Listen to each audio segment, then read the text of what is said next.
Hello बच्चों। एक में आपका स्वागत है। फिर से हम लेकर के आए हैं मैथ के अगले प्रश्न को। देखिए 3 नंबर प्रश्न आपका है।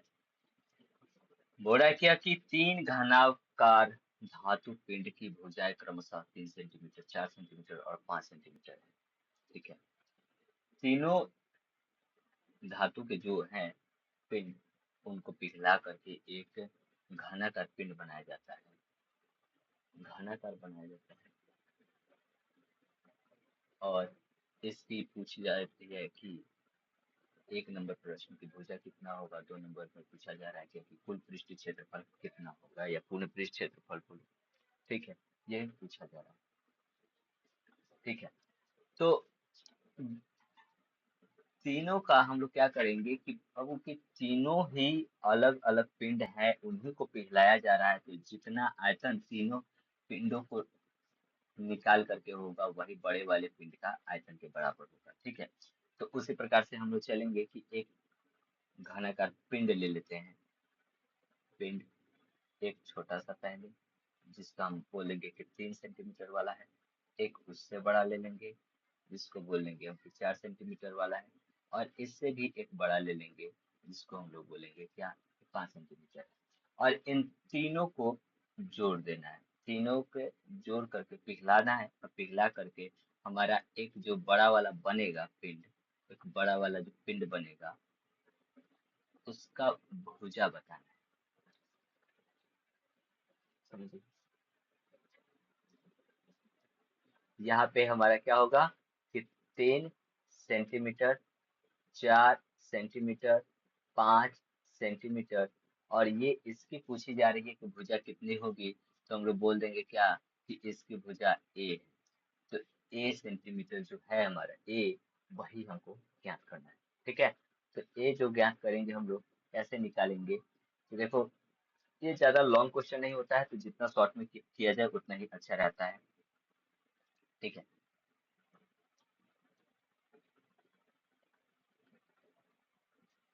दिया गया है, दिया गया है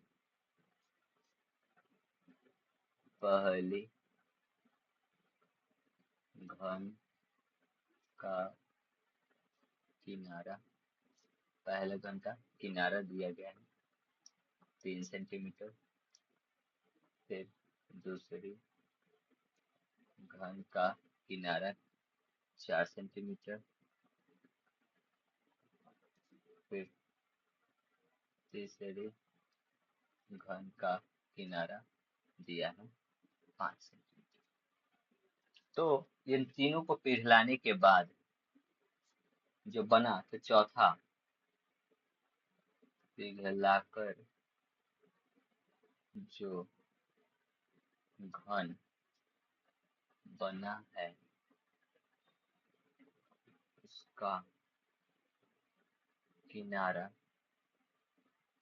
बराबर ए माना। ये हम लोग मान ए होगा। ठीक है, तो यही किनारा निकालना है। ठीक है, तो हम लोग क्या करेंगे, तो प्रश्न से पहली पहला पहला घन का आयतन आयतन जो दूसरा घन का आयतन जो तीसरा घन का आयतन बराबर होगा चौथे चौथे घन का आयतन का आयतन को। ठीक है, तो पहले वाले का किनारा हमने बोला कि 3 है। तो अब ये भी बोल सकते हैं कि ए वन क्यूब प्लस ए2 क्यूब प्लस ए3 क्यूब बराबर है ए क्यूब। ठीक है, ये होगा। ठीक है, तो ए1 का है कि 3 सेंटीमीटर है, 3 सेंटीमीटर का होल क्यूब प्लस 4 सेंटीमीटर का होल क्यूब प्लस 5 सेंटीमीटर का होल क्यूब बराबर हो जाएगा 1 क्यूब। ठीक है, 3 का क्यूब करेंगे तो 3 का क्यूब करेंगे तो 27 सेंटीमीटर क्यूब प्लस 64 का हो जाएगा और 5 का हो जाएगा 125 सेंटीमीटर क्यूब बराबर 1 क्यूब। ठीक है बच्चों, अब हम लोग क्या करेंगे कि इन तीनों को जोड़ लेंगे, तो तीनों को जोड़ेंगे तो 216 सेंटीमीटर क्यूब बराबर 1 क्यूब। क्यूब वाला है तो क्यूब रूट इधर आ जाएगा, क्यूब रूट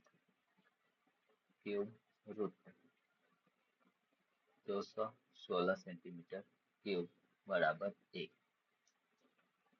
216 किसका क्यूब होता है तो 6 का होता है, तो 6 निकल जाएगा और 1 सेंटीमीटर निकल जाएगा बराबर ए, यानी कि ए का मान आ गया। ठीक है, पहला जो प्रश्न पूछा था तो भुजा कितना होगा, तो भुजा हम बोल सकते हैं कि अतः अतः घन की भुजा बराबर ए बराबर 6 सेंटीमीटर। अब 2 नंबर इसी में प्रश्न पूछ रहा है क्या, 2 नंबर प्रश्न पूछ रहा है क्या कि इसका बताइए कि पूर्ण पृष्ठीय क्षेत्रफल क्या होगा जो ये नया घन बना है। पूर्ण पृष्ठ क्षेत्रफल, तो पूर्ण पृष्ठ क्षेत्रफल का सूत्र होता है 6a²। 6a² तो 6 इंटू ए का मान दिया है 6 सेंटीमीटर का स्क्वायर। ठीक है, ये कर लेंगे तो हो जाएगा 6 गुना 6 का स्क्वायर हो जाएगा 36 सेंटीमीटर स्क्वायर। अब 36 में 6 से गुना करेंगे तो आपका हो जाएगा 216 सेंटीमीटर स्क्वायर। ये हमारा आंसर है। ठीक है, देखिए 4 नंबर प्रश्न को, जिसमें बोल रहा है क्या कि 1.75 सेंटीमीटर और 2 mm मोटाई वाले कितने चांदी के सिक्कों को गलाकर 5.5 centimetre into 10 centimetre into 3.5 centimetre आयाम का घना बनाया जा सकता है। तो देखो पहली बात है ना कि दोनों का यूनिट अलग अलग है, एक सेंटीमीटर में है, ये मिलीमीटर में है। ठीक है, और हमसे क्वेश्चन पूछ रहा है कि आखिर सभी को सेंटीमीटर में चाहिए, तो सेंटीमीटर में सभी को बदल देंगे। ठीक, सेंटीमीटर में इसको भी बदल दो। ठीक, तो ये पहले कि सिक्का होगा कैसे, तो सिक्का हमारा इस प्रकार से होगा। ठीक है, एक बेलन की तरह, ये बोल देते हैं हम लोग कि इस प्रकार से है। ठीक है, और जिसका क्या बोल रहा है क्या कि 1.75 1.75 यहाँ पे व्यास होगा, व्यास। ठीक है, व्यास दिया हुआ है, ये हटोना भाई, व्यास यानी कि डी दिया गया। ठीक है, कि इसका यहाँ से यहाँ डी दिया गया है, डी दिया गया है 1.75 सेंटीमीटर। ठीक है, ये दिया गया। अब आपसे ये मोटाई बोल रहा है, मोटाई का मतलब हो गया कि यहाँ से यहाँ तक की है, तो मोटाई यानी कि एच है, एच बराबर क्या है 2 mm है, 2 mm। ठीक है, और इसी को कितना इस ऐसे ऐसे सिक्कों को पिघलाया जाए, ऐसे सिक्कों को कितना पिघलाया जाए कि 5.5 centimetre into 10 centimetre into 3.5 centimetre आयाम का एक एक घना बनाया जा सकता है। यानी कि इसमें से ही आपको बताना है कि इसको कितना घना बनाने के लिए सिक्के को डालना पड़ेगा। तो जितना आयतन होगा एक का, उससे उसी के आयतन को घनाभ के आयतन में भाग दे देंगे तो समझ आ जाएगा कि कितना हमको सिक्के की जरूरत है। तो इसका देखो बोल रहा है क्या कि इसकी लेंथ कितनी है, तो लेंथ है 5.5 सेंटीमीटर की। ये हमारी कितनी है, तो ये है हमारी 10 सेंटीमीटर की। और इसकी हाइट की बात कर लें तो यहाँ से यहाँ हाइट है 3.5 सेंटीमीटर। ठीक है, ये तीनों दिया है और इसी में पता करना है कि कितने सिक्के होंगे, सिक्कों की संख्या पूछ रहा है, तो सिक्कों की संख्या हम लोग निकालेंगे। तो दिया गया है वो लिख लो पहले, दिया गया है, दिया गया है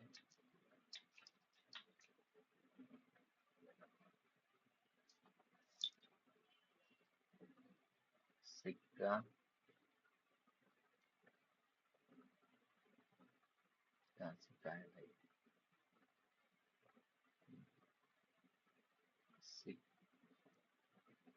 पुस्तक की मोटाई मोटाई दी गई है 2.2 mm का है, 2 mm, 2 मिलीमीटर है। तो मिलीमीटर जो है वो छोटा होता है, तो इसको हम लोग चेंज करेंगे सेंटीमीटर में, तो हो जाएगा 0.2 सेंटीमीटर। ठीक है, 0.2 सेंटीमीटर हो जाएगा। और सिक्के की व्यास दी गई है,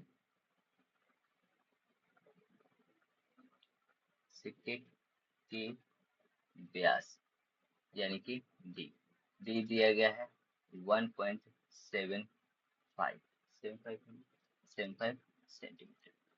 ठीक है, और तो यहाँ से हम लोग डी है तो आर निकाल लेंगे।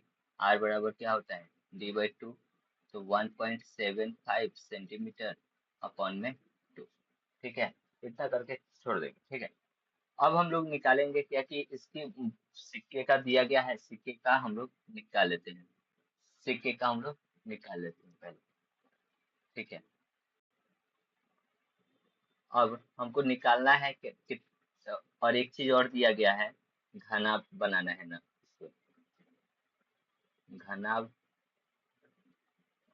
की लंबाई, घनाभ की लंबाई L दी गई है 5.5 सेंटीमीटर की, और घनाभ की चौड़ाई, चौड़ाई यानी बी दी गई है 10 सेंटीमीटर, और घनाभ की ऊंचाई, ऊंचाई यानी एच दी गई है 3.5 सेंटीमीटर। ये आयाम है, तो लंबाई चौड़ाई ऊंचाई ही इसको बोलेंगे, ये दी गई है।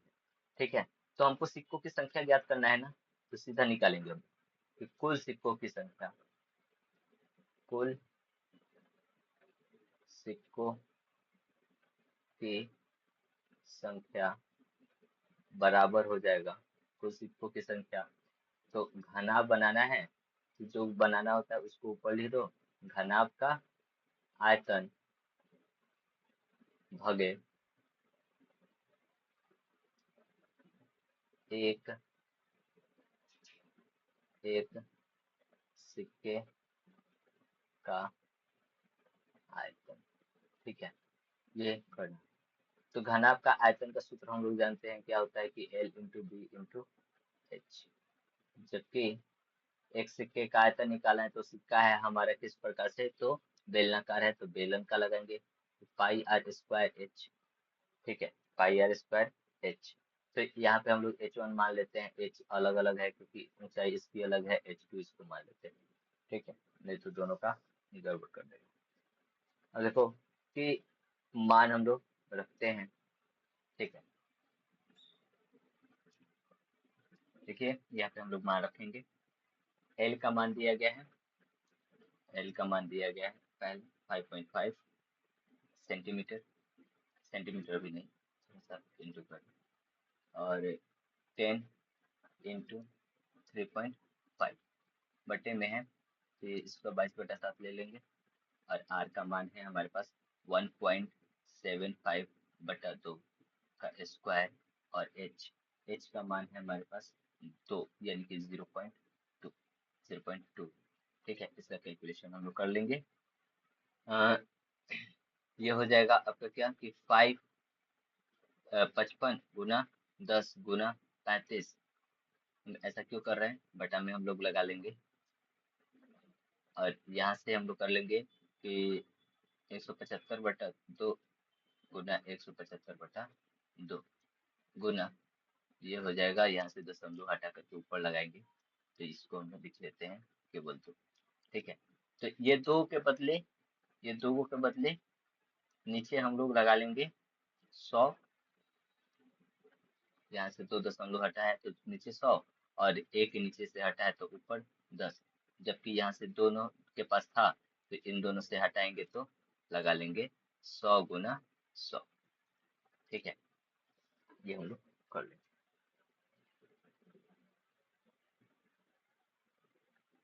इन दोनों के बदले। अब देखो कि इससे इससे क्यों काटना, ये 100 से 100 कट जाएगा। ठीक है, और यहाँ से कट जाएगा 7 से, ये 25 बार में, 7 से 25 बार में, 2 से ये 2 कट रहा है, 2 से ये 11 बार में कट रहा है। फिर 125 25 है ना यहाँ पे, 25 से ऊपर कट जाएगा, 25 चौके 25 चौक 100, ठीक है। और ये 35 से कट जाएगा ये 35, 35 25 175। और फिर ये 5 से ये कट जाएगा, 5 से 11, ठीक है। तो 11 चौक 11 पर थोड़ी कटेगा, 5 से, हाँ 11 पर भी नहीं कटेगा। तो 11 से ये कट जाता है ना, 11 से ये कट जाएगा,